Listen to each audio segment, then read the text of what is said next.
इस कार्यक्रम के पुण्यार्जक हैं श्री 1008 श्री अभिनंदन नाथाय नमः, श्री दिगंबर जैन अभिनंदनोदय अतिशय तीर्थ क्षेत्र, station road, civil line, Lalitpur, Uttar Pradesh. प्रबंधक श्री राजेंद्र जैन धनवारा, पूर्व पार्षद, 9889888555। प्रबंधक श्री मोदी पंकज जैन, वरिष्ठ पार्षद, 9450037469। अंतर्गत श्री दिगंबर जैन समाज पंचायत समिति रजिस्टर्ड, ललितपुर, उत्तर प्रदेश। अध्यक्ष इंजीनियर अनिल जैन, अंचल, 9415112333। महामंत्री doctor Akshay Jain Tadaiya, 9415509458। Senior manager Sharad Kumar Jain, Malaya, 7080732808। Bank का नाम सेंट्रल बैंक ऑफ इंडिया, शाखा SVJ inter college, Lalitpur, Uttar Pradesh, 284403। खाता नाम श्री पार्श्वनाथ दिगंबर जैन अतिशय क्षेत्र, क्षेत्रपाल मंदिर, स्टेशन रोड, ललितपुर। खाता क्रमांक 5269974732। IFSC code CBIN 0283297। आपके द्वारा दिया गया दान 80G एवं 12A में आयकर मुफ्त रहेगा।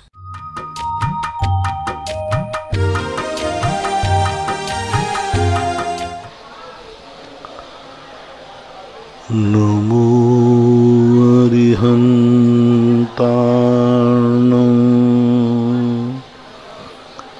नमो सिद्धाणं, नमो आयर्याणं,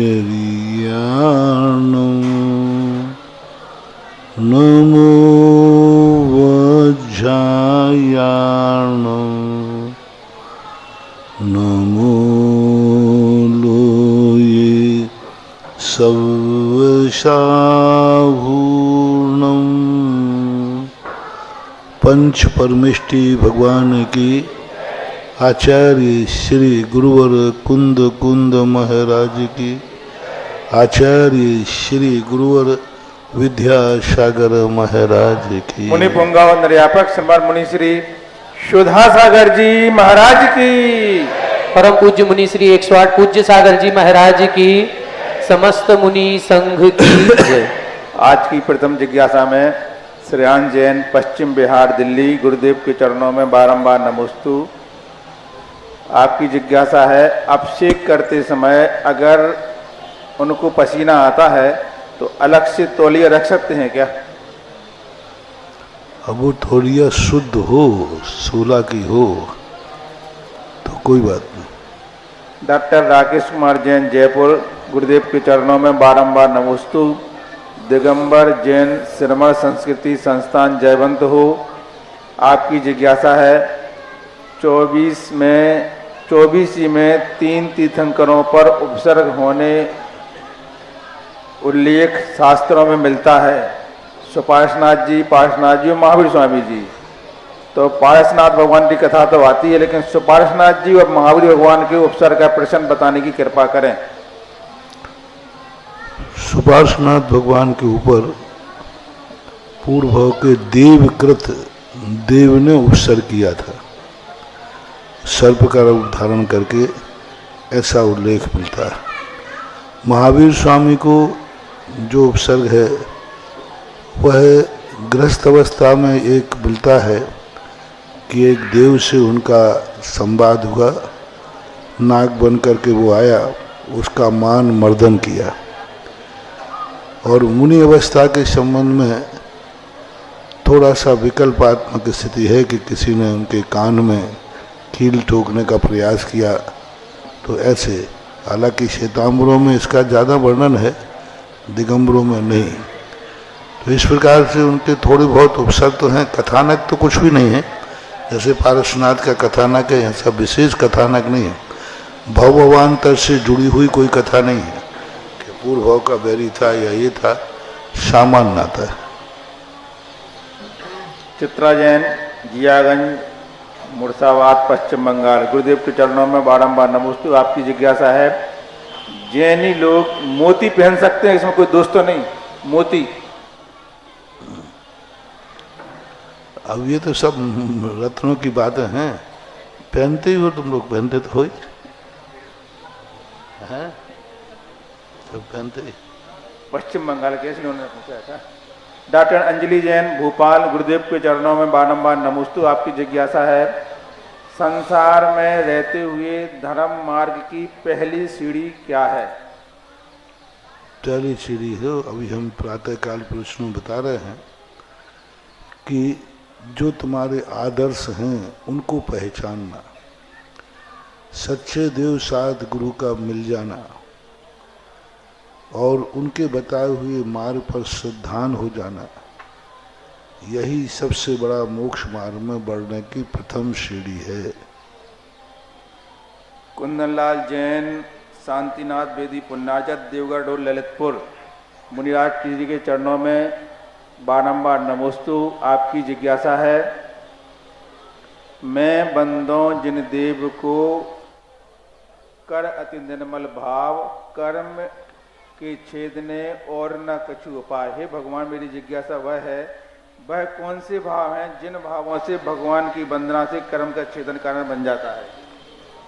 भगवान जो हैं, भगवान के समान जब बनने का भाव आता है, भगवान के गुणों को प्राप्त करने का भाव जब आता है, भगवान के उपदेशों को पालन करने का भाव जब आता है, भगवान की आज्ञा को शिरोधार्य करने का भाव जब आता है, भगवान ने जो कहा है यही सत्य है, यही सत स्वरूप है, उस समय व्यक्ति के अशुभ कर्मों का नाश होता है। गृहस्थ के लिए जिनेंद्र भगवान की भक्ति के अलावा अन्य कोई उपाय है ही नहीं। अविरत सम्यक दृष्टि को तो खास तौर से कोई भी उपाय नहीं है। किसी कारण से वो अपने कर्मों का क्षय कर ही नहीं सकता। मात्र एक साधन है, दान पूया मुखो सावो धम्मो।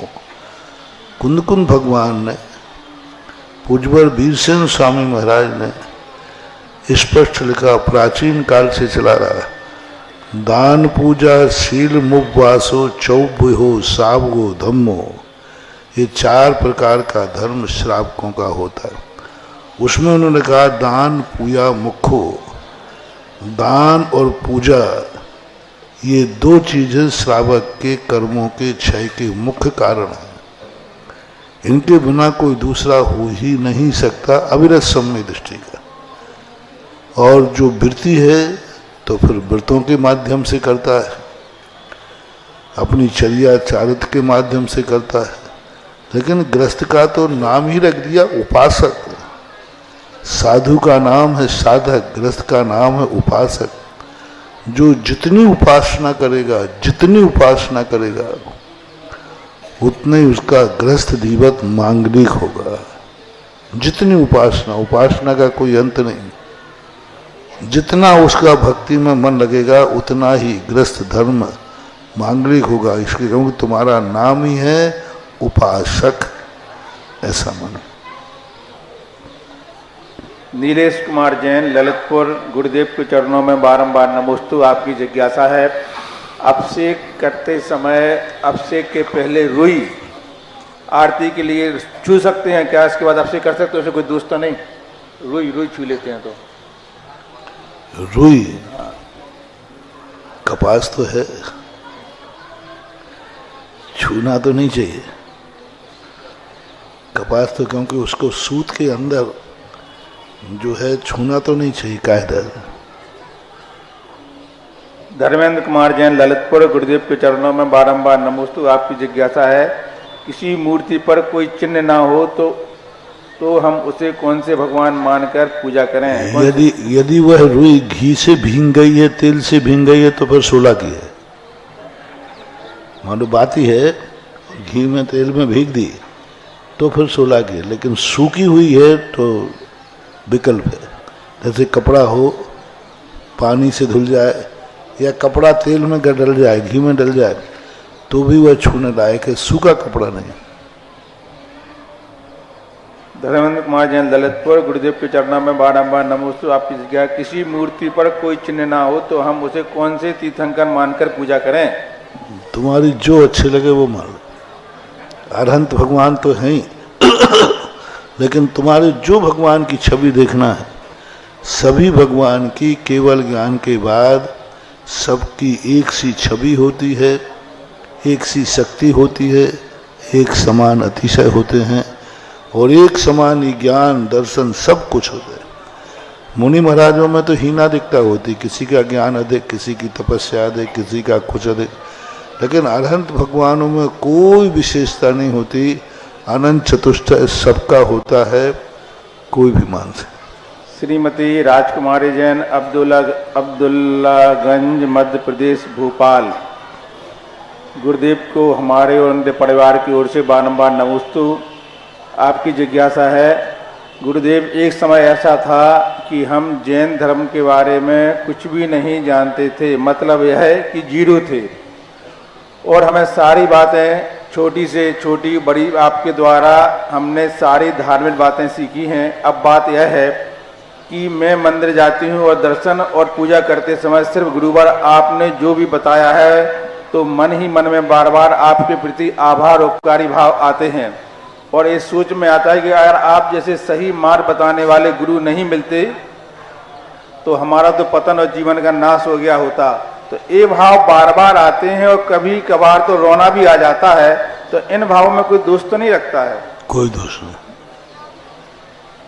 सिद्धि जैन, ललितपुर। गुरुदेव के चरणों में बारंबार नमोस्तु। आपकी जिज्ञासा है, मुनियों के आगे 108 और आड़का के आगे 105 क्यों लगाते हैं?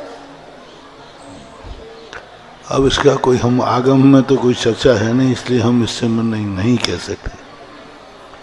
पूज्यवर शांति सागर महाराज के बाद ये परंपरा चालू हुई, उसके पहले हमें किसी भी शास्त्र में कोई चर्चा में कहीं भी देखने में नहीं आया। इसलिए क्यों शुरू हुआ, कैसे शुरू हुआ, इसका इतिहास कुछ भी नहीं है, मात्र एक परंपरा है, सो लगाने लगे। धर्मेंद्र कुमार जैन, ललितपुर। गुरुदेव के चरणों में बारंबार नमोस्तु। आपकी जिज्ञासा है कि रास्ते में कोई व्यक्ति स्थान पर जा रहा है और रास्ते में भक्तांबर आदि का पाठ करता जा रहा है, लेकिन गाड़ी पर बैठा है और जूते पहने हुए, तो उससे दोष तो नहीं लगेगा? और भगवान को नमोस्तु करते समय क्या बोलना चाहिए? दो जिज्ञासा है। देखो, पाठ की कोटि में नहीं आएगा, स्मरण की कोटि में आएगा। अशुभ उपयोग की अपेक्षा शुभ उपयोग कर रहा है। पवित्रा पवित्रो वा सुस्तो दुस्तो विवाह ध्यायेत पंच नमस्कारम सब पाप प्रणश्यते।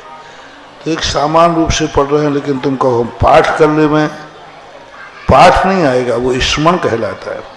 यदि आपका पाठ का नियम है कि मैं भक्तांबर का प्रतिदिन पाठ करूंगा, तो फिर आप चलते फिरते नहीं कर सकते, फिर आप गाड़ी में नहीं कर सकते, फिर जूते चप्पल पहन के नहीं कर सकते। उसके लिए तो आपको नियम से योग्य स्थान पर बैठ करके ही पाठ करोगे। पाठ यदि है, नियम है, तो ये कहलाते हैं स्मरण। अशुभ उपयोग की तरफ न जाए, इसलिए शुभ उपयोग करते हैं। आयुषी जैन, खंदौली, आगरा। गुरुदेव के चरणों में बारंबार नमोस्तु। आपकी जिज्ञासा है कि भक्तांबर जी जो 48 दीपों से होते हैं, क्या हमारे यहाँ समाज नहीं है तो हम 2 परिवार के लोग कर सकते हैं? मात्र कर सकते, परिवार कर सकते। उनकी पुरानी पहली जिज्ञासा ये भी थी, महाराज जी भगवान को नमोस्तु करते समय क्या बोलना चाहिए? नमोस्तु बोलना चाहिए, और क्या। लालचंद जी, बफाना, मगनाना, नागार। गुरुदेव के चरणों में बारंबार नमोस्तु। आपकी जिज्ञासा है, देव, शास्त्र, गुरु, इन तीनों को वंदना करते समय एक ही शब्द कहा, नमोस्तु। आर्यिकाओं के लिए अभी वर्तमान परंपरा में चलता है बंदामी। आगम में परंपरा में नहीं, आगम में इच्छामी, इच्छाकार शब्द का प्रयोग किया। बंदामी शब्द की जो परंपरा है अभी वर्तमान में आर्यिकाओं को चल रही है, लेकिन ये आगम सम्मत नहीं है, क्योंकि जिनेंद्र भगवान को ही जितनी भी भक्तियां की हैं पूज्यवर कुंदकुंद स्वामी ने, उन्होंने अरहंत को, देव को और शुद्ध को अंचेमी, पूज्यमी, बंदामी, नमस्यामी, ये जो शब्द कहे हैं, ये देव साध गुरु के लिए प्रयोग किए। किसी भी आगम में, कहीं भी, किसी भी शास्त्र में आर्यिका को बदनामी शब्द का प्रयोग नहीं मिला। आर्यिका को बदनामी करना चाहिए ऐसा कोई उल्लेख आगे नहीं है वर्तमान में, लेकिन यही परंपरा सभी संगमों में निर्विवाद रूप से आर्यिका को बदनामी शब्द की रूढ़ी परंपरा चल रही है तो चल रही है, उसका निषेध नहीं करना, लेकिन आगम के परिप्रेक्ष्य में नहीं है। लालचंदन बफाना मकराना नागौर, आपकी जिज्ञासा है लब्धि चारण और जंघा चारण, लब्धि क्या है, इसे कैसे प्राप्त कर सकते हैं? जंघा चारण और जंघा चारण, लब्धि चारण। लब्धि चारण कौन से? लब्धि चारण नाम की तो कोई रिद्धि नहीं। हाँ, जंघाचारण जरूर है। जंघाचारण का अर्थ होता है कि जो बच्चे मान लो पलोथी लगाए हैं, जंघा बोलते हैं इनको, इन पे हाथ रखते ही वो अपने आप विहार कर देते, अथवा जैसी पलोथी में बैठे हैं ऐसी पलोथी में विहार कर देते। कदम रख के विहार नहीं करते, इसके दो चर्चा, एक तो जंघाओं पे हाथ रखते ही उनके भाव होते, दूसरा अपने पद्मासन से बैठे हैं इसी पद्मासन से विहार कर देते हैं, डग नहीं भरते फिर वो चारण। और लब्धि चारण रिद्धि मैंने तो सुनी नहीं है। नीतू जैन, खंदौली, आगरा, गुरुदेव के चरणों में बारंबार नमस्तु। आपकी जिज्ञासा है कि हे भगवान, आपके नाम से ही मेरे घर की दिनचर्या चलती है, आप ही हमारे भगवान हैं। मेरी जेठानी का लड़का है, गलत आदत में पड़ गया है, उसने चार बार हमारी चोरी की है, हमें मारने की कोशिश भी करता है, हम आपके नाम लेके दिन कट जाता है, ऐसे दुष्ट का क्या किया जाए? क्या क्या बोलना चाहते? चोरी करता है, 4 बार चोरी कर ली उसने। किसने? उसके जेठानी के लड़के ने। कोई बात नहीं, घर का माल घर में क्या करेगा। आचरण भी अच्छा नहीं इसका नहीं। और समझाओ उसको, बताया तो। और सीधी बात है कि उसको क्या है, खाली पेट रहेगा तो रोज चोरी करता है। यदि बुरी आदत के कारण चोरी कर रहा है तो उसको संस्कारित करो। आवश्यकता के अनुसार चोरी कर रहा है तो उसकी आवश्यकता की पूर्ति करो। दो ही कारण है चोरी, या तो उसको बुरी लत पड़ गई है तो सावधान रहो, पर जेठानी के लड़के से चोरी कर रहा है तो जेठानी, देवरानी, सास, बहू सब इकट्ठे हो जाओ, सब इकट्ठे हो जाओ और उसको चोरी करने से, क्योंकि बुरी आदत है। लेकिन यदि वो आवश्यकता के लिए चोरी कर रहा है, कोई इतनी जरूरी है कि उसको सही पैसा नहीं मिल पा रहा है, दान आदि देना चाहता है तो नहीं दे पा रहा है, अपने स्कूल की फीस भरना चाहता है, कोई भी अच्छे कार्यों के लिए, तो फिर आप सबको मिल करके उसकी आवश्यकता की पूर्ति करना चाहिए, जिसको उसको चोरी का भाव ही न हो। डॉक्टर सुनील जैन, संचय, ललितपुर, गुरुदेव के चरणों में बारंबार नमोस्तु। आपकी जिज्ञासा है तीर्थंकर बालक का पांडु शिला पर कलशों से जो अभिषेक होता है, उन कलशों की अवगाहना क्या सभी तीर्थंकरों की एक समान होती है या अलग अलग? ऐरावत हाथी भी एक समान होता है कि अलग अलग? जैसे तीर्थंकर बालक ऋषभदेव के जन्म अभिषेक के कलशा ऐरावत हाथी की अवगाहना होती है, तो क्या महावीर स्वामी की इतनी बराबर होगी क्या? भुजबल नेमीचंद महाराज ने श्री त्रिलोक सार के अंदर उसका एक समान उल्लेख 2 रूप में किया। पहली बात तो हाथी जब ऊपर से चलता है तब 1 लाख योजन का होता है, जब ऊपर चलता है आकाश में फैल जाता है। लेकिन जैसे जैसे वो स्वर्ग से नीचे की तरफ आता है तो पहले स्वाभाविक है कि उसकी योजना 50,000 हो जाती है, क्योंकि यदि 1 लाख योजन रखेगा तो मेरू उसके पेट में घुस जाएगा, क्योंकि मेरू 1 लाख योजन है, पूरा जम्बूद्वीप बीच में मेरू है। अब 1 लाख योजन है तो यदि वो 1 लाख बजाएगा तो मेरू उसके पेट के अंदर, हालांकि विक्रिया है लेकिन वो शोभा, तो जैसे ही स्वर्ग से नीचे की तरफ आता है तैसे ही 50,000 तो योजन विक्रिया स्वाभाविक हो जाती है।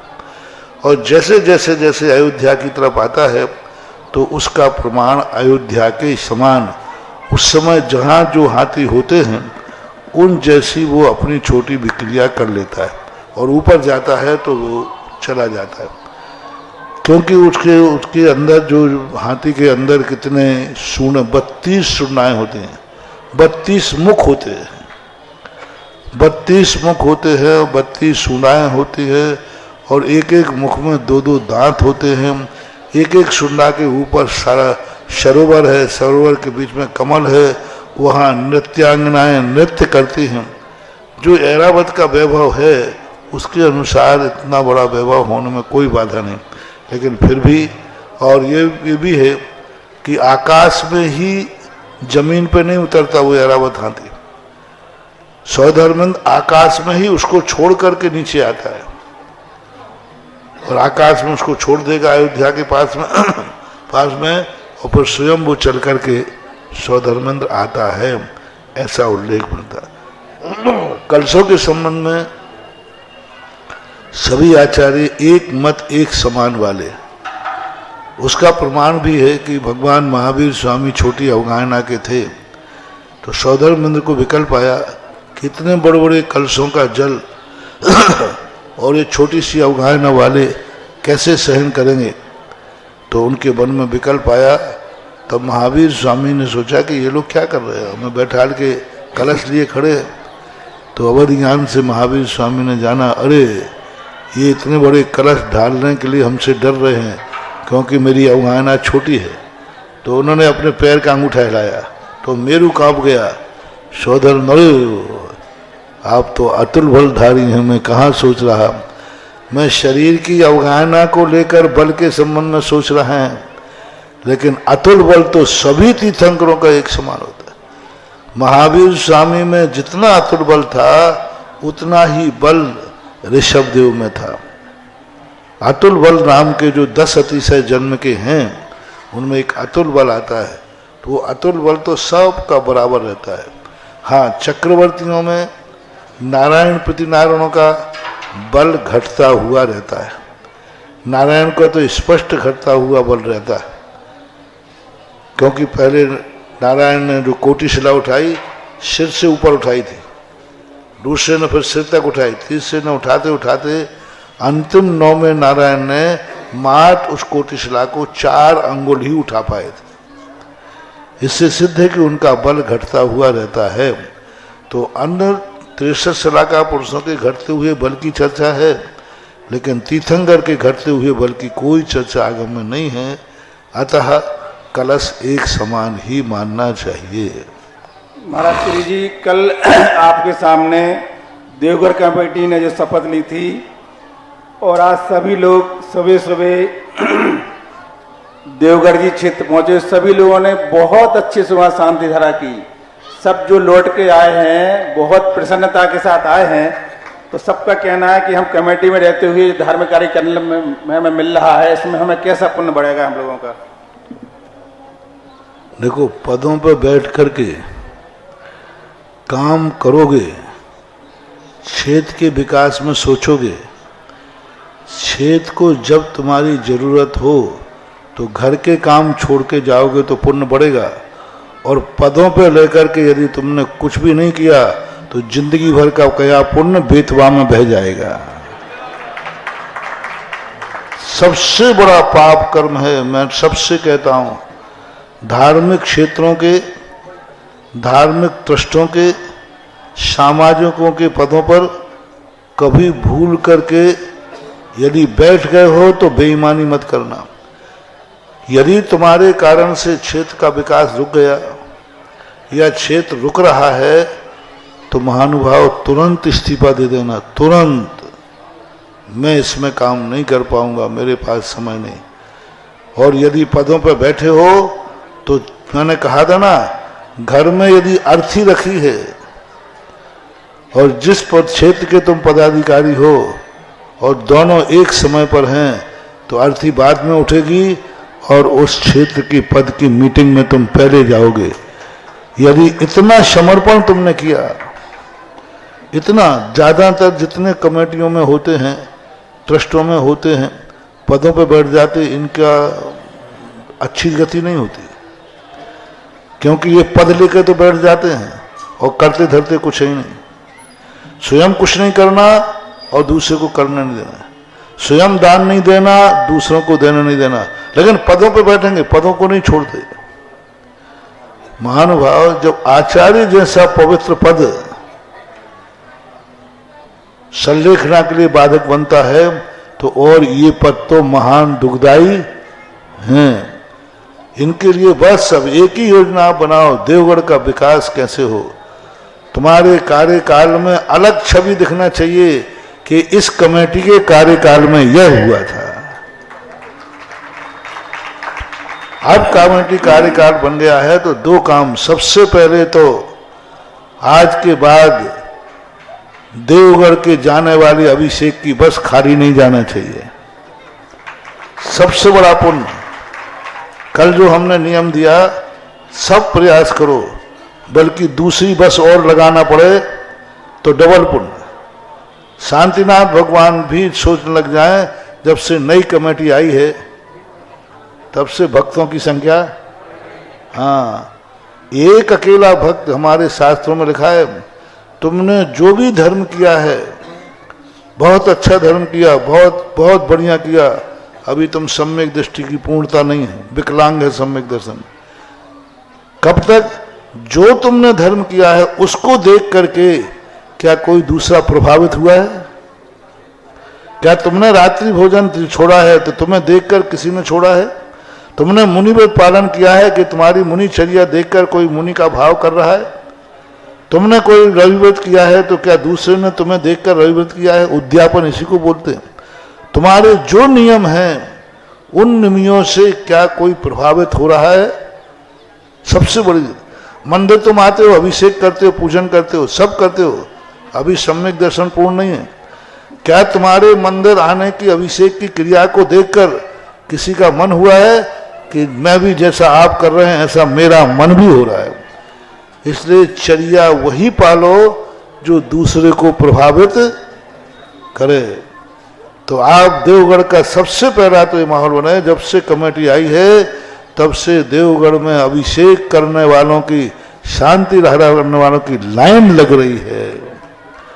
बस देवगढ़ में और कुछ करो या नहीं करो, दो बातें करना है।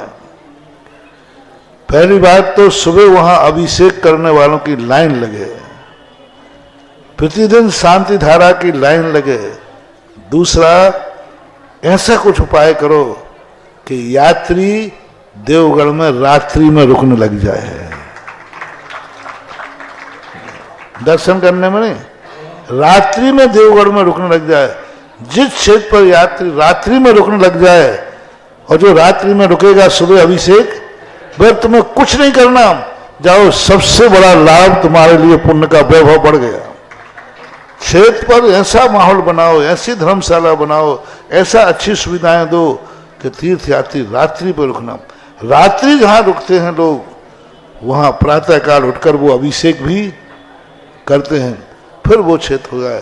तो ये दो काम, पहला काम अभिषेक जैसे बने कमेटी वाले को, और कल कार्यकारिणी कोई नियम नहीं है, जितने ट्रस्टी बने हैं 400-500, उन सबको हफ्ते में एक दिन जाना ही है। वो उस दिन बोल नहीं पाए, चुनाव में क्या है, रात हो गई, शाम ही हो गई, करूं क्या मैं, नहीं तो उसी दिन सबको नियम दिलाने वाले थे। सब ट्रस्टी जो बने हैं, अकेले मां ट्रस्टी बनकर के पैसा देकर के फ्री मत हो जाओ। जिस क्षेत्र के ट्रस्टी बने हो, जो दुकान तुम्हारी है उसको पूरा मुनिमों के भरोसे मत छोड़ो, हाँ, सुबह शाम घुमाया करो। जिस क्षेत्र के तुम ट्रस्टी बने हो उस क्षेत्र का नियम ले लो, हफ्ते में एक दिन तो वंदना करने जाना ही है, ही भी मत लगाओ। तो ये नियम करना चाहिए। ऐसा महाराज जी, आप सप्ताह में एक दिन कह रहे हैं, लेकिन आप जो नियम दिया था इसमें पर्ची आना प्रारंभ हो गई है। महामंत्री जी की पर्ची है इसमें, सीए की। हम तो जाएंगे, लेकिन और लोगों को भी 4-5 लोगों को साथ में ले जाएंगे। कल आपने जो कहा था, ऐसी बहुत सी पर्चियां हैं, आप पढ़ो। हाँ, ये पर्ची आज ही मांगी थी, पर सबकी पर्ची लाओ, मैं ऐसे क्या 4-5 पर्ची दे देंगे। नाम लिखते लिखते तो हम 3 बार लिखना पड़ा, इसका और लिख दो, इसका और लिख दो, और जब पर्ची की बात आई तो 4 पर्ची आई। सभी जिनकी पर्ची नहीं आएगी, कल उनका शपथ समारोह हुआ है, आज उनका इस्तीफा। हाँ, चिंता मत करो, यहाँ तो मामला बहुत है। एक दिन में मैं आकाश में उठाता हूँ, दूसरे दिन आराम से गिरा देता हूँ। एक दिन का मौका और है, जिनकी पर्ची नहीं आए उनका तुरंत यहाँ इस्तीफा होगा और उनका नए उनके स्थान पर दूसरों की भर्ती की जाएगी। अध्यक्ष 2 दिन, 1 दिन, नहीं, कल पर्ची का है था, क्या आप नाम लिख करके दोगे और उनके साथ कितने लोग जाएंगे उनके दोगे? पर्ची 5 आई हैं, 1 दिन की मोहलत और दे देंगे, 2 दिन की। हाँ तो आ जाए तो ठीक, नहीं आ जाए तो उनको यहीं से माइक से मैं घोषणा करूंगा कि कल इनको कमेटी में शपथ समारोह दिया गया था, आज इनकी पर्ची नहीं आने से इनको निष्कासित किया जाता है।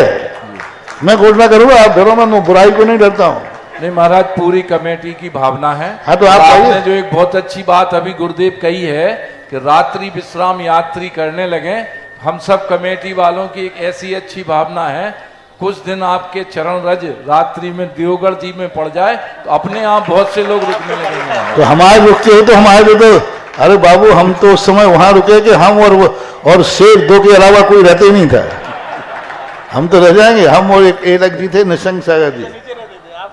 हाँ आ जाए कमेटी वाले गुरुदेव के श्री चरणों में श्रीफल अर्पित करके। नहीं, पहले पर्चियां, पहले सबकी पर्चियां, बाद में आ गई, हम लोग आ रहे महाराज। 43 पर्चियां चाहिए, 43 पर्चियां देते जाओ और आते जाओ।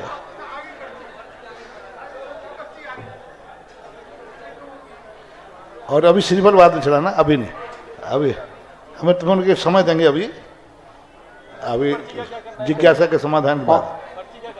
और पर्चियां इकट्ठी करो जब तक, मंत्री जी पर्चियां इकट्ठी करो, तभी श्रीपाल यहाँ स्वीकार जाए, नहीं तो बाद में ले जाओ अपने घर, फोड़ के खा लेना। ऑनलाइन जिज्ञासाओं के पश्चात जिनवाणी चैनल, सुधा कलश चैनल और आदिनाथ चैनल के समक्ष विराजित सभी गुरु भक्तों की ओर से और साक्षात यहाँ पर गुरु चरणों में विराजित सभी मुनि भक्तों की ओर से पूज्य मुनि द्वय के चरणों में बारंबार नमोस्तु नमोस्तु नमोस्तु। आज के जिज्ञासा समाधान कार्यक्रम में प्रथम जिज्ञासा रखेंगे। जैसा कि आपको पूर्व विदित है, कल से 11 तारीख से इस अभिनंदनोदय तीर्थ क्षेत्र की पावन धरा पर अखिल भारतवर्षीय विद्वत परिषद के तत्वावधान में जैन स्तोत्र जितने लिखे गए हैं आचार्यों के द्वारा, उन सभी पर जैन स्तोत्र अनुशीलनम, इस पर एक संगोष्ठी आयोजित की गई है, जिसमें देश के गणमान्य वरिष्ठतम लब्ध प्रतिष्ठित विद्वान, यहाँ पर कुछ विद्वान तो आ चुके हैं, कुछ विद्वान कल सुबह यहाँ पर आ जाएंगे। आज की जो प्रथम जिज्ञासा रखेंगे, ऐसे ही जैनागम के धुरंधर विद्वान जो कि हमारी इस अखिल भारतवर्षीय विद्वत परिषद के पूर्व अध्यक्ष रह चुके हैं, राष्ट्रपति पुरस्कार से सम्मानित हो चुके हैं और संपूर्णानंद संस्कृत विश्वविद्यालय में जो प्रोफेसर पद से रिटायरमेंट जिनका हुआ है और अभी वर्तमान में तीर्थंकर महावीर यूनिवर्सिटी मुरादाबाद में जो अपनी सेवाएं दे रहे हैं, ऐसे श्रीमान फूलचंद जी प्रेमी, आप अपनी प्रथम जिज्ञासा रखेंगे। इसके बाद तैयार रहें श्रीमती वर्षा जी अनूप मामा भांजा, वहां पर माइक दे दें। हमारे परम आराध्य एवं पथ प्रदर्शक गुरुवर को नमोस्तु नमोस्तु नमोस्तु। महाराज श्री, आज के जो आप प्रातःकालीन प्रवचन हुआ उसमें 50वां स्वर्णिम आचार्य पदारोहण समारोह में जो आपने जिस तरह का प्रवचन किया, आचार्य श्री के विषय में जिस तरह के व्यक्तित्व और उनकी जो अंदर की जो विशेषताएं हैं उनके विषय में बताया, सभी लोग बहुत प्रभावित हुए हैं। और आपने ये भी घोषणा की वहां पे कि आचार्य कुंद की परंपरा को मानने वाला एकमात्र बुंदेलखंड है। पर महाराज जी, कभी कभी एक कष्ट होता है कि यहीं के कुछ महाराज जो बुंदेलखंड के मूल के हैं, वो बाहर जाकर के दूसरी परंपराओं का इतना पोषण करते हैं कि हम लोगों को बहुत कष्ट होता है। कुछ इसमें कुछ प्रतिष्ठाचारियों का हाथ है। मगर मैंने उनसे ये प्रश्न पूछा तो वो कहने लगे, क्या करें, हमारी तो ये परंपरा है, तो हम परंपरा का पालन करते हैं। तो ऐसे समय में क्या करना चाहिए, इसका डॉक्टर साहब, एक बार हमने आचार्य श्री से, बहुत पहले की घटना है, आहार जी वर्षा योग हो रहा था, लगभग 86-88 सन होगा। तो आचार्य श्री, हम लोग भैयावृत्ति कर रहे थे शाम को बकरी के बाद, तो हुंडा और सर्पलिंग के दोष गिना रहे थे। हुंडा और सर्पलिंग के दोष हैं कि भाई चक्रवर्ती की हार होना, तीर्थंकर का पहले जन्म होना, ये सब गिनाते गिनाते मैंने कि आचार्य श्री, एक दोष आप भूल रहे हो। तो आचार्य ने फिर गिनाए। मैंने कि आचार्य श्री, आप ज़्यादा दिमाग में लगाओ, आपको याद आएगा ही नहीं। तो बोले ये तो बहुत बड़ी चुनौती है। मैंने कि आप कितने ही याद कर लेना, आपको याद आएगा ही नहीं। वो याद एक दोष आप छोड़ रहे हो। आज 3 बार, अच्छा तू बता कौन सा है? मैंने कहा एक दोष है कि आचार्य एक विद्याधर करके थे, जिनका जन्म उत्तर भारत में होना था, उनका दक्षिण में हुआ और उनका मन उत्तर में लगा। हमने कहा आचार्य जी आपको सबसे अच्छा दक्षिण में लगता है कि उत्तर में? उन्होंने स्पष्ट कहा कि उत्तर भारत की जो परंपरा विवेकपूर्ण है वो है। तो मतलब ये भी हुंडा और शर्मी का दोष है। तो बस अब इससे आप समझ जाओ कि एक दोष वो था कि दक्षिण में जन्म हुआ, लेकिन चूंकि उत्तर भारत का पुण्य का उदय था तो वो उत्तर भारत में आए। अब दूसरा हुंडा और शर्मी का दोष ये है कि जन्मे तो पुण्य बुंदेलखंड में है, जन्मे तो कुंड कुंड की परंपरा में है, और बजा रहे हैं पुण्यार्थ संघ की परंपरा। ये भी हुंडा और शर्मी का दोष है। नहीं तो जन्मे हुए बाप दादों की परंपरा, पीढ़ी दर पीढ़ी की परंपरा, जिनके बाप ने कभी इस प्रकार के कार्य नहीं किए और वो कर रहे हैं। तो ये एक प्रकार देखो, आचार्य महाराज का परिवार पूरा संस्कार पुण्यार्थ संगी थे, लेकिन उन्होंने अपनाया क्या? कुंद कुंद की मूल परंपरा। और यहाँ कुंद कुंद की मूल परंपरा में जन्म वाले जिनकी आप बात कर रहे हो, और वो उनका मन लग रहा है पुण्यार्थ संघ में, तो हुंडा और शर्मी में आदान प्रदान होता है। हुंडा और शर्मी का दोष है। इसके बाद जिज्ञासा करें श्रीमती वर्षा अनूप जी मामा भांजा, और तैयार रहेंगे हमारी अखिल भारत वर्षीय विद्वत परिषद के वर्तमान अध्यक्ष एवं श्री श्रमण संस्कृति संस्थान सांगानेर के प्राचार्य महोदय श्रीमान अरुण कुमार जी, प्राचार्य जी। मेरे गुरुवर को मेरा बारंबार नमोस्तु और मेरे मामा भांजा परिवार की ओर से बारंबार नमोस्तु। गुरुवर मेरी जिज्ञासा है कि श्रीमान जी दान देते हैं, जो श्रीमती जी को कितना पुण्य लगता है? श्रीमान जी दान देते हैं तो श्रीमती जी को कितना पुण्य मिलेगा? यदि आप खुश होते हैं कि बहुत अच्छा किया तो बराबर 50-50% होगा। घर का कोई भी सदस्य एक दान देता है, यदि सारे परिवार की अनुमोदना है तो पूरे घर को बराबर पुण्य लगेगा, क्योंकि ये तो हमारे घर की सभ्यता है कि बड़ा बोलता है। यदि बड़े के बोलने पर सबको पुण्य नहीं लगेगा तो छोटों का तो बेचारों का कबाड़े हो जाए, क्योंकि वो तो कभी बड़ों के सामने, हमारे संग अब तुम्हारे घरों में तो ये परंपरा है कि बड़ा लोग बोलेंगे, स्त्रियों में परंपरा है पति बोलेगा। तो आप लोगों को बराबर पुण्य लगता है, बस उनके बोलने पर आपको खुशी है तो फिर लगेगा। और आपको यदि दुख है कि तुमने कैसे बोल दिया, घर में परेशानी है, ये है वो है, तो फिर मामला आपका आप जानो। नमोस्तु गुरु। इसके बाद जिज्ञासा करेंगे श्री दिगंबर जैन श्रमण संस्कृति संस्थान के प्राचार्य महोदय और अखिल भारत वर्षीय दिगंबर जैन विद्वत परिषद के अध्यक्ष महोदय श्रीमान अरुण जी। इसके बाद तैयार रहे श्रीमती अनामिका जी, अध्यापिका।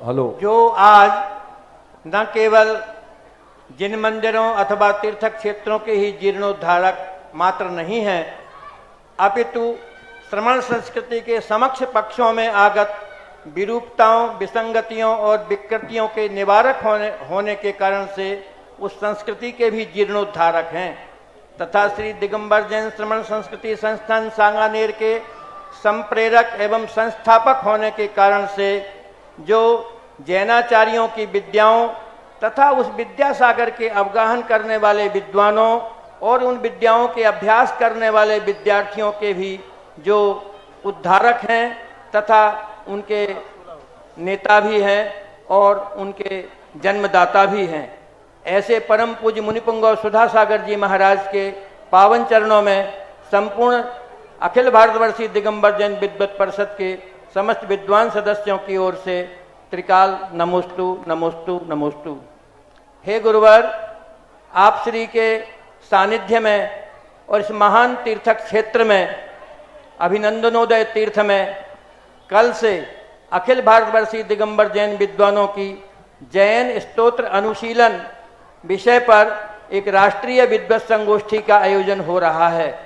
हमारी यह जिज्ञासा है कि इस प्रकार के जैन विद्याओं को की अन्वेषण करने वाली तथा जैन विद्याओं के रत्नों को निकालकर विश्व को परोसने वाली इस प्रकार की संगोष्ठियों के द्वारा समाज का क्या उपकार होता है, साहित्य और संस्कृति का क्या उपकार होता है तथा विद्वानों का क्या उससे लाभ होता है, इस विषय में कृपया प्रकाश डालने की कृपा करें। नमोस्तु गुरुदेव, नमोस्तु गुरुदेव।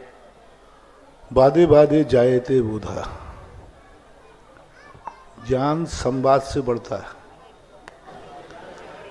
ज्ञान में जितनी चर्चाएं होंगी, जितने प्रश्न उठेंगे, शंका अलग चीज है और जिज्ञासा अलग चीज है। और जिज्ञासा तो होना ही चाहिए। जिज्ञासा से ज्ञान बढ़ता है, जिज्ञासा से धर्म का प्रचार होता है। इसलिए जिज्ञासा करने के लिए हमेशा दो व्यक्ति चाहिए। और ऐसी जिज्ञासाओं की चर्चाओं की गोष्ठी के संबंध में हमेशा सामूहिक जो स्वाध्याय होते हैं उसका फल क्या था, सामूहिक जो शिविर लगते हैं उसका फल क्या है, तो इसके बहुत अच्छे रिजल्ट आते हैं। ज्ञान बढ़ता है, एक दूसरे के आदान प्रदान बढ़ते हैं। कई बार वो चीज़ हमारी याद में नहीं आती, यदि दूसरे के साथ चर्चा करो तो वो नया विषय मिल जाता है जिस पर अपनी दृष्टि ही न गई हो। तो ऐसे, और इस गोष्ठी का सबसे बड़ा उल्लेख मिलता है आगम में। ऋषभदेव अपने पूर्व भाव की पर्याय में, महाबल की पर्याय में थे। उस समय वो राजगद्दी में जब भी फ्री बैठते थे, अपने मंत्रियों को सबको बुला करके गोष्ठी किया करते थे। एक मंत्री को एक पक्ष का बना लेते थे, एक को दूसरे पक्ष का, तीसरा, सब वहाँ बैठ करके बोले तुम इसका खंडन करो, तुम इसका खंडन करो। जैसे डेविड प्रतियोगिता होती ना, तो मंत्री बैठ करके पूरी ताकत, जैसे युद्ध होता ना, युद्ध, तुम जितना हो सके तुम मुझे मारने का प्रयास करो, मैं तुम्हें मारने का प्रयास करता हूँ। ऐसा ही तुम खंडन करो जितना कर सको और मैं मंडन करूँगा।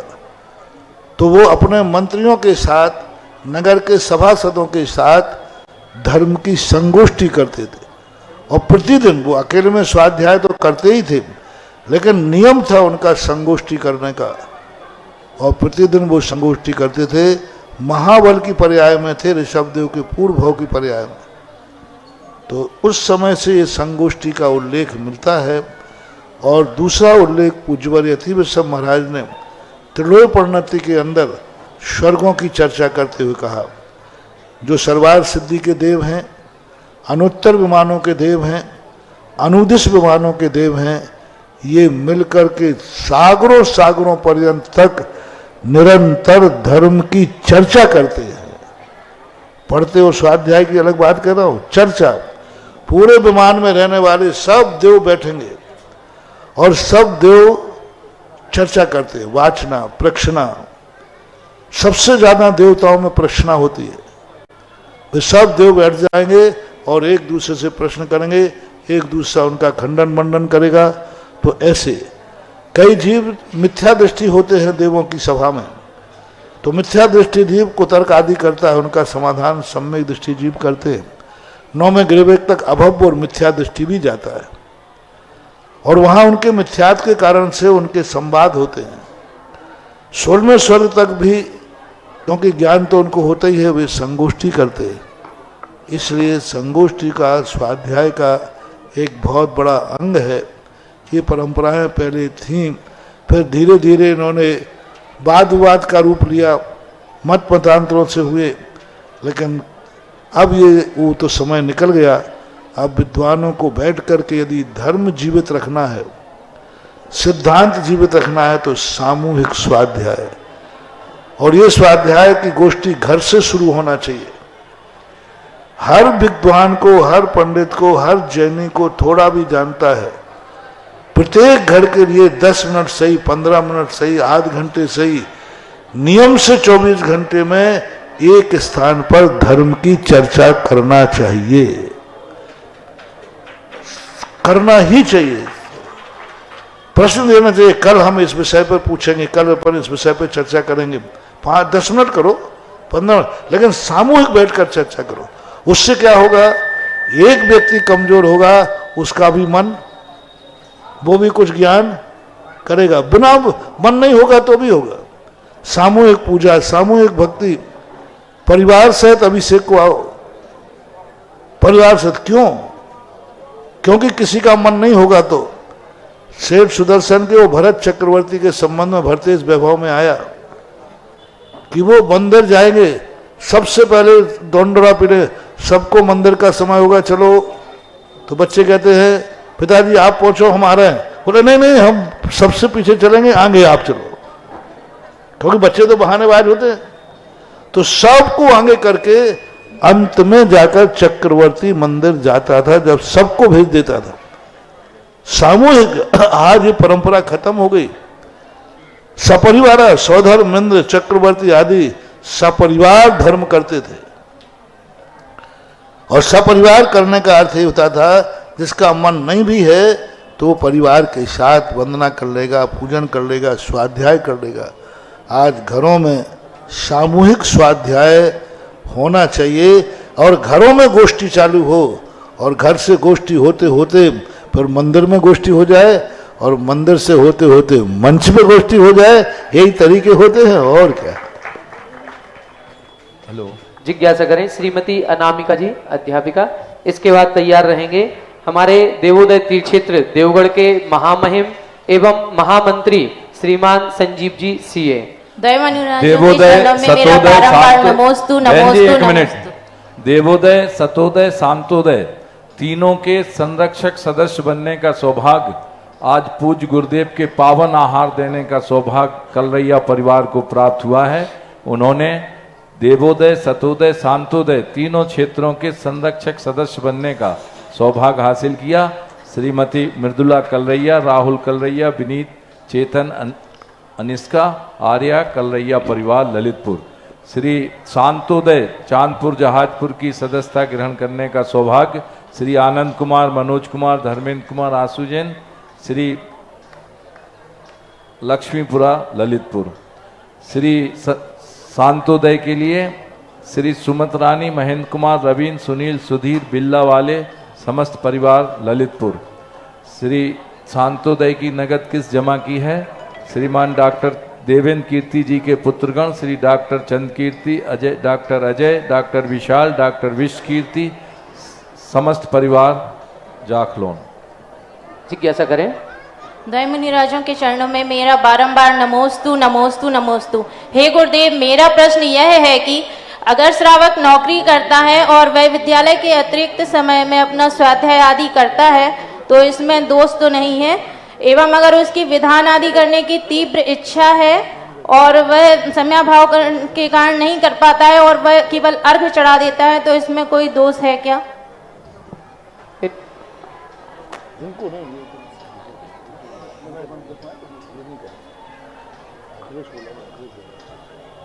अखिलेश, हाँ क्या बोले?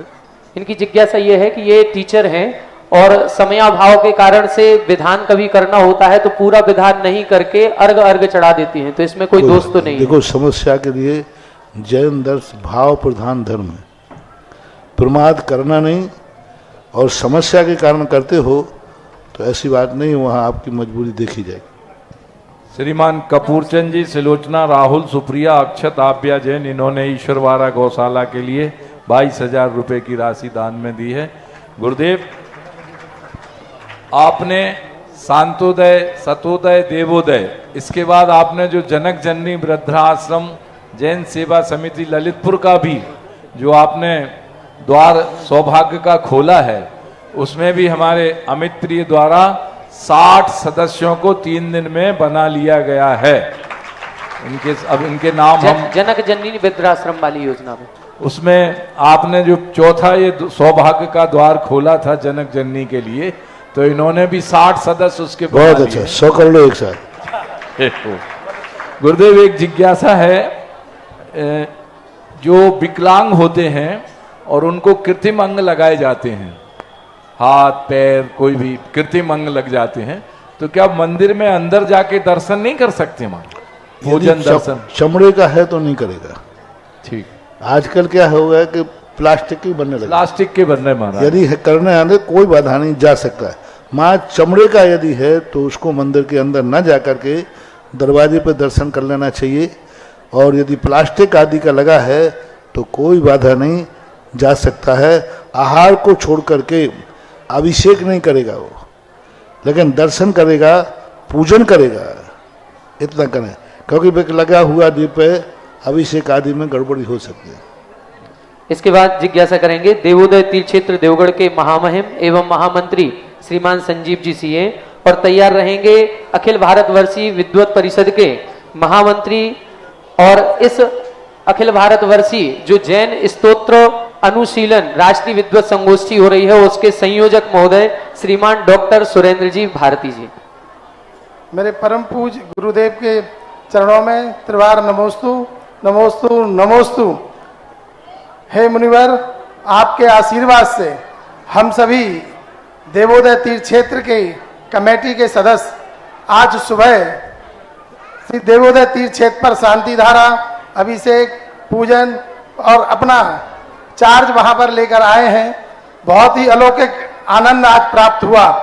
सारे कमेटी के लोग कम से कम 10 गाड़ियों में थे, और जो कमेटी की एक बस है पुरानी, 10 वर्ष लगभग हो चुके हैं, आप ही के आशीर्वाद से उसको पिछले चातुर्मास में वहाँ लगाया गया था उन तीर्थयात्रियों के लिए और भक्तों के लिए जो वहाँ शांति धारा और अभिषेक करने जाते हैं। तो अब 10 वर्ष के बाद उस गाड़ी की हालत आज इतनी अच्छी नहीं रही। उसमें जो भी यात्री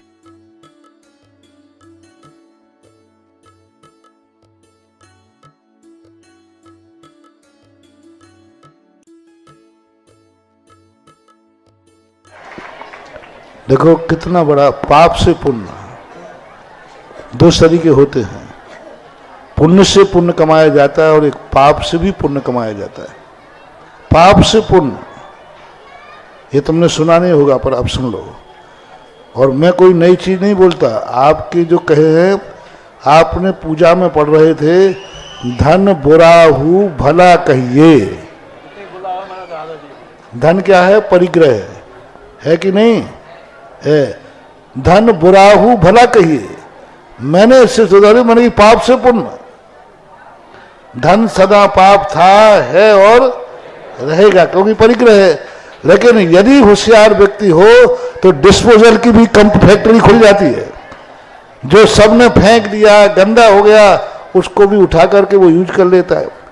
ऐसे ही सदग्रस्त होता है, जिसे आगम में पाप कहा जाता है, और वो अपनी सद्बुद्धि लगा करके उसी धन रूपी पाप से पुण्य कमा लेता है। ऐसे गाड़ी आरंभ परिग्रह का कारण है, लेकिन आरंभ परिग्रह का कारण होकर के भी यदि वो धर्म क्षेत्र के लिए समर्पित कर देता है, कल्पना करो कितनी है।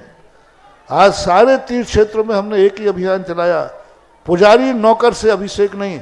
जिस मंदिर में नौकर से अभिषेक होगा उन मंदिरों की प्रतिष्ठा नष्ट हो जाती है, अतिशय नष्ट हो जाती है। हमेशा भक्तों से बाप को नौकर की रोटी नहीं मिलना चाहिए, और भगवान को नौकर का अभिषेक नहीं मिलना चाहिए, और गुरु को नौकर के हाथ की अंजलि में पानी नहीं जाना चाहिए। ये तीन चीजें नौकरों से नहीं होना चाहिए। पिताश्री, माताश्री, भगवान और गुरु, इसको स्वयं देना चाहिए, चाहे भले तुम चक्रवर्ती क्यों ना हो। चक्र तो ऐसी स्थिति में जब ये धर्म के कितना पुण्य देखो, सब क्षेत्रों पर मैंने कर दिया। और तीर्थ क्षेत्रों के लिए सबसे पहले सवाई माधोपुर के अंदर बहुत पहले की घटना है, तुम्हारे आने के पहले। वहाँ विनय बाबू अहमदाबाद वालों ने बस की थी। कितना जो मंदिर उजड़ चुका था, वर्षों वर्षों तक अभिषेक नहीं होता था, आज प्रति दिन करीबन 8 से 9 साल 10 साल हो गए, प्रति दिन बस जाती है जंगल में शेरों के बीच में, प्रतिदिन शेर मिलते। अभी तुम्हारे अशोकनगर में थोबन जी है दर्शनोदय, पूरी बस भर करके पूरे अशोकनगर जाती है। देवगढ़ क्षेत्र को भी मैंने यहाँ पर सौंपा था पिछली बार, और उस समय भी एक व्यक्ति ने बस दी थी, निर्मल कुम्हेड़ी, उन्होंने बस दान की थी। और इतने दिन तक 10 दिन तक वो चली, तो पहला अधिकार तो निर्मल कुमारी को है कि वो अपनी बस बदल करके और पुरानी बस वापस ले ले और नहीं दे दे, अर्थात उसको निकाल दें जितना डिफरेंस आवे। अब 10 वर्ष में तुम्हारी घर की गाड़ी बदल जाती भैया, ये तो क्षेत्र की गाड़ी है, और नहीं यदि उनकी अनुकूलता बने तो कोई आदेश नहीं दे सकता। फिर दूसरा नंबर है पूरी प्रबंध कारिणी कमेटी मिलकर के बस तैयार करके देवे, और उसमें आप लोग भी सहयोग हो सकते हैं, सहयोग कर सकते हैं, लेकिन पहले निर्मल कुमारी से पूछ लिया जाए, वो समर्थ भी हैं, कर भी सकते हैं, ऐसी बात नहीं, बहुत अच्छे मन वाले हैं। उस समय जब करने की भाव थे, अब तो उससे और कई गुने आगे बढ़ गए, तो उनको एक बार पूछ करके फिर उसकी घोषणा करें। लेकिन बस अब एक ही बात का है, और जनरल लोगों को अब प्रश्न आया है बस का, तो ये तो कमेटी की बात है, आप सबको पूरे ललितपुर वालों को कल से एक एक पर्ची लाना है, हफ्ते में कौन सा दिन तुम अभिषेक करने जाओगे। इस कार्यक्रम के पुण्यार्चक थे श्री 1008 श्री अभिनंदन नाथाय नमा, श्री दिगंबर जैन अभिनंदनोदय अतिशय तीर्थ क्षेत्र, station road, civil line, Lalitpur, Uttar Pradesh. प्रबंधक श्री राजेंद्र जैन धनवारा, पूर्व पार्षद, 9889888555। प्रबंधक श्री मोदी पंकज जैन, वरिष्ठ पार्षद, 9450037469। अंतर्गत श्री दिगंबर जैन समाज पंचायत समिति रजिस्टर्ड, ललितपुर, उत्तर प्रदेश। अध्यक्ष इंजीनियर अनिल जैन, अंचल, 9415112333। महामंत्री doctor Akshay Jain Tadaiya, 9415509458। Senior manager Sharad Kumar Jain, Malaya, 7080732808। Bank का नाम सेंट्रल बैंक ऑफ इंडिया, शाखा SVJ inter college, Lalitpur, Uttar Pradesh, 284403। खाता नाम श्री पार्श्वनाथ दिगंबर जैन अतिशय क्षेत्र, क्षेत्रपाल मंदिर, स्टेशन रोड, ललितपुर। खाता क्रमांक 5269974732। IFSC code CBIN 0283297। आपके द्वारा दिया गया दान 80G एवं 12A में आयकर मुफ्त रहेगा।